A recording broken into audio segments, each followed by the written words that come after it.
Latest movie updates కోసం YouTube లో మా ఛానల్ ని సబ్స్క్రైబ్ చేయగలరు. హీరోయిన్స్ ఫోటో షూట్స్ చేయడం కొత్తేమీ కాకపోయినా కొందరు మాత్రం అప్పుడప్పుడు హాట్ టాపిక్ గా మారుతూ ఉంటారు. ఆ లిస్టులోకి తాజాగా Bollywood young and beauty Esha Gupta చేరింది. ఈమె ఒకప్పటి మాజీ మిస్ ఇండియా కూడా. రీసెంట్గా శరీరంపై నూలు పోగు కూడా లేకుండా మోకాలపై తన శరీరాన్ని మొత్తం కంట్రోల్లో చూసుకుని అందచందాలను చూపించడంలో ఏమాత్రం వెనకాడబోనని చెబుతోంది. ప్రస్తుతం ఈ హాట్ ఫోటోషూట్ సోషల్ మీడియాలో తెగ వైరల్గా మారింది. సెగలు పుట్టించే అందాలతో మత్తెక్కించే ఎక్స్ప్రెషన్స్తో అందరినీ మైండ్ బ్లాక్ చేసేసింది ఈ కలువ కళ్ళ బ్యూటీ.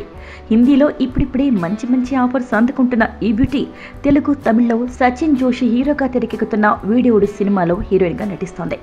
ఈ సినిమా హిట్ అయితే సౌత్లోనూ ఆమెకి మంచి ఆఫర్స్ వచ్చే అవకాశం ఉంది అంటున్నారు సినీ పండితులు.